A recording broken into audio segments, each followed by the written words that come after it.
Angela has decided to take us through there. After Sunday night, she is still not done. So we're going to get into exactly what she has to say, and then stick around for the end of this video because we have an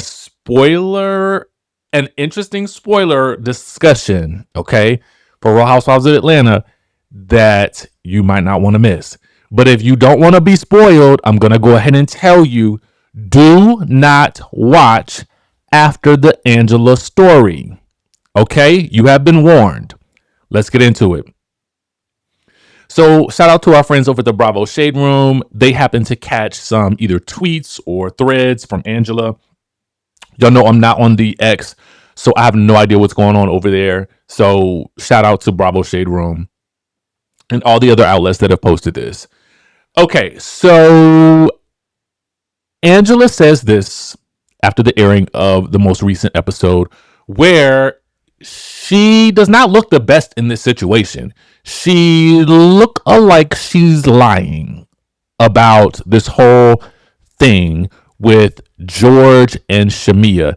And she also is looking like she's going digging for intel on another housewife in order to be able to use it against her, which we'll come back and touch on in just 1 second. Okay, so she says, hang on, truth is coming for all involved, wife included, because WTF. What truth, ma'am? You had an opportunity to handle the truth when you were on the phone with Ashley. You were actually on the phone with Ashley. So that would have been your moment of some smoking gun theory that you could have utilized in this whole thing to blow up the spot.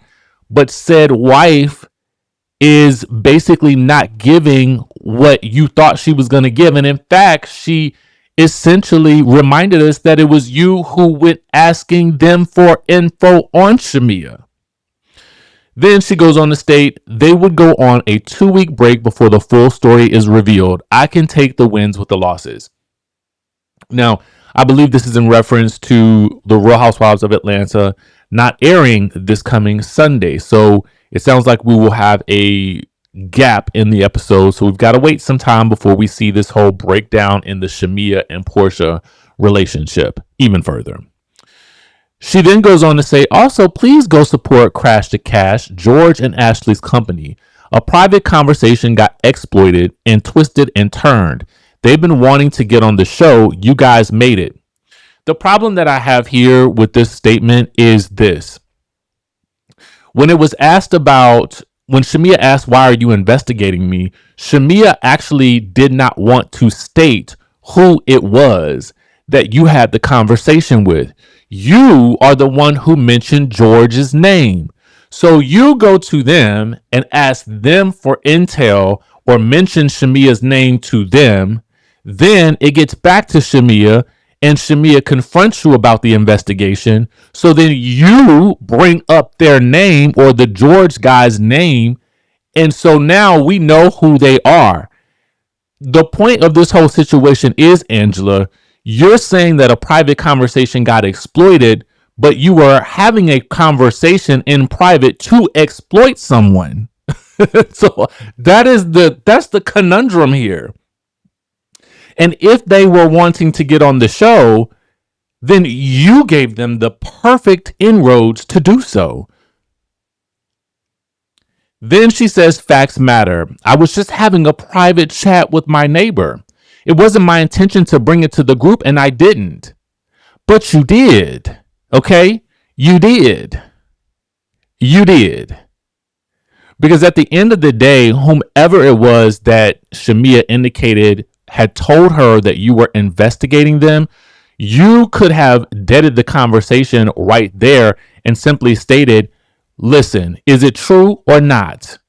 You didn't have to mention their names. And the fact that you say here, I was just having a private chat with my neighbor, obviously the chats that you're having don't remain private. Okay? They're not remaining private.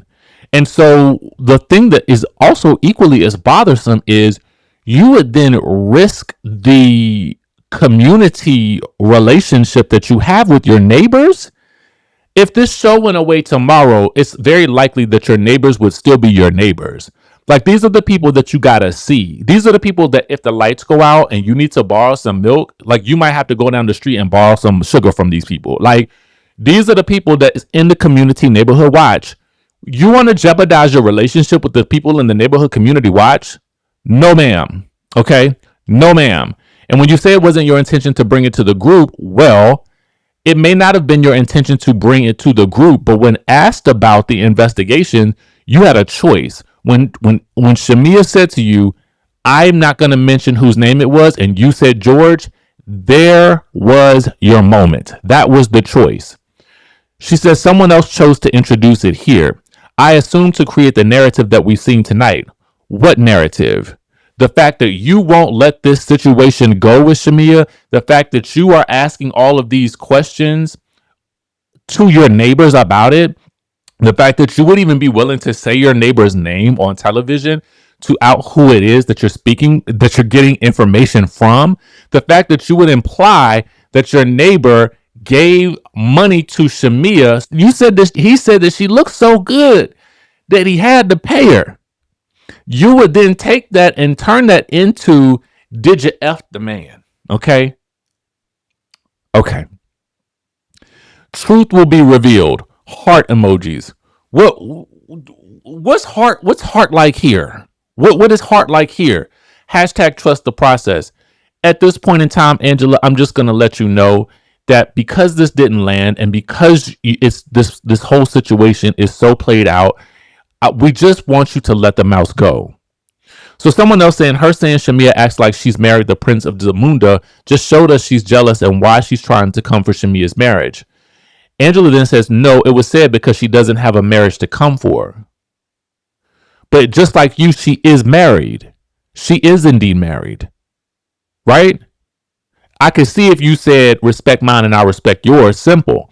Cool. Anyway, she goes on to say, also, I didn't know what was said to my daughter until I saw it on the show. My reaction stands. Please don't speak to my daughter. I can agree with that. If that was it, even though your daughter is grown enough to be on the show, get her own confessional, and is married to a whole other person, a whole other adult, I can still rock with it because I still wouldn't do it. I still wouldn't say nothing to it. So I'm not mad at this. I'm not mad at this statement right here.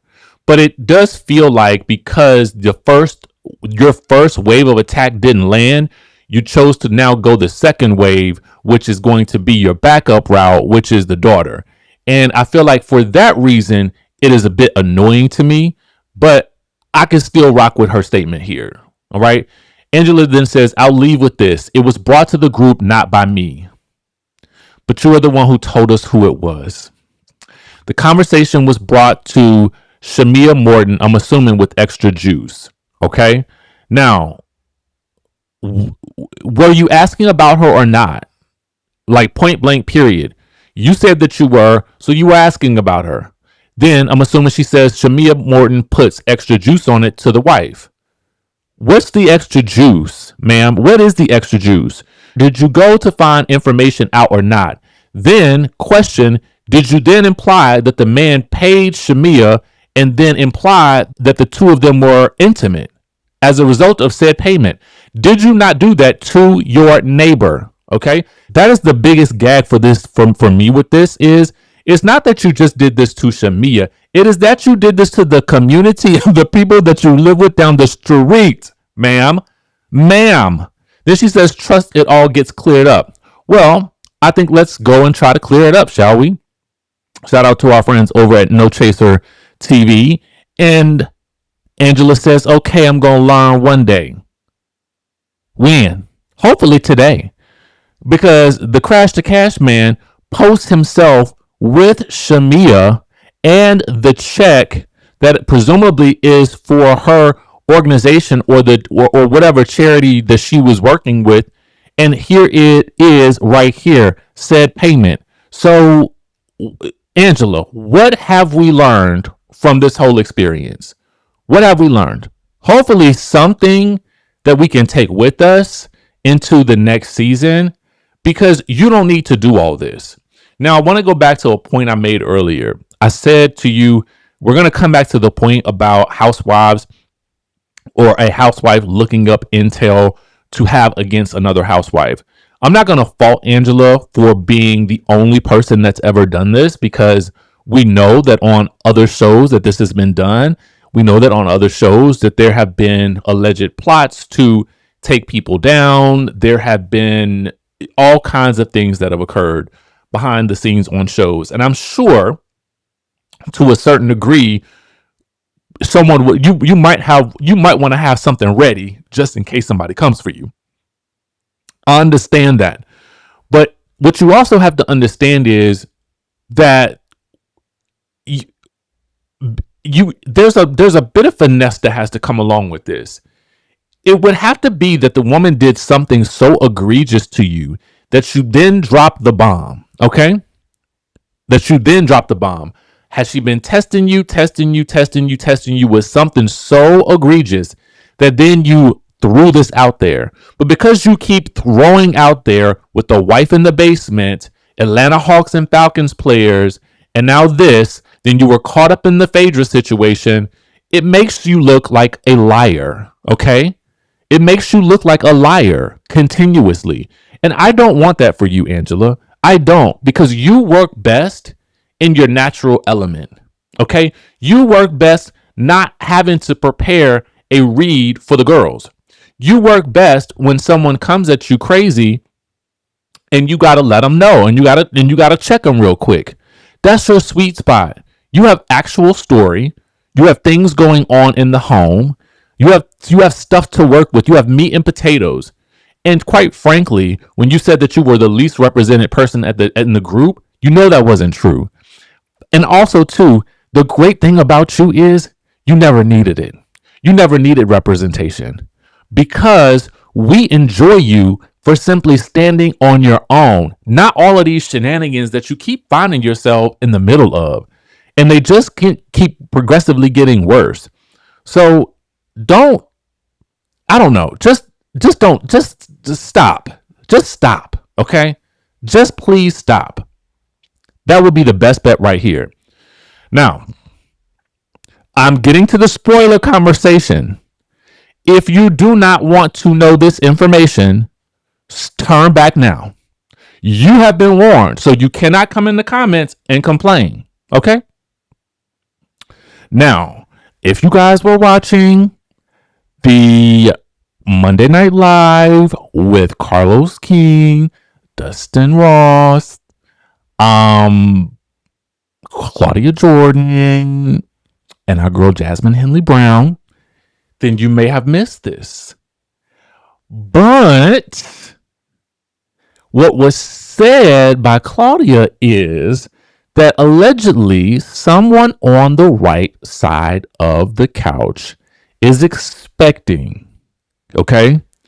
Now, she did not say who. She did not say that person told her, but the person told someone who told someone else. Here's what I'm going to assume, and I could be wrong, because I was not asking any questions, because I did not see this until this morning, and then I went back and watched the episode. I would assume that at the reunion, maybe this was revealed, and maybe someone told someone who told someone else, ended up telling Claudia. So that is the spoiler tea for anybody out there. And the reason why, because at first I was like, let me just say congratulations to whomever it is. I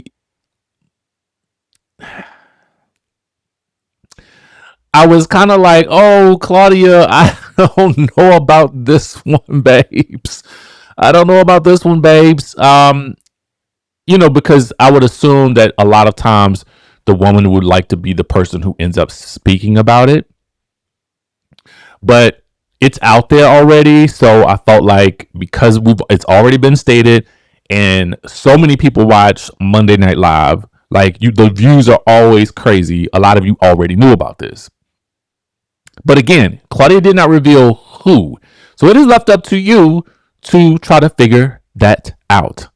Now, we know that two of these ladies have talked about wanting additional children specifically, but it wouldn't shock me if one of the other ladies who has several kids might also be at this point expecting. So we will have to figure out who that is for those of us who want to know. All right. So there you go. Now, with that being said, that's all the news that we got for y'all right now. Make sure you guys keep it locked on the channel for more updates, and we will give them to you as you arrive. No, as they arrive, I should say. With that being said, also, too, make sure you guys check out Reality with the King, Monday Night Live. Very good discussion about the episodes, about Bell Collective, about Marceau and the arrest. So check it out. Also, too, make sure you guys tap into the link in the description where our faceless content blueprint. The course is all there for you if you are somebody who is interested in starting a faceless channel. You're interested in understanding how people do it and how people set them up so quickly, then you will want to tap down in there. If you've ever been curious about how you can, start generating some bank with that, then you need to tap down up in there and get into it. All right. So with that being said, I will catch you in the next video.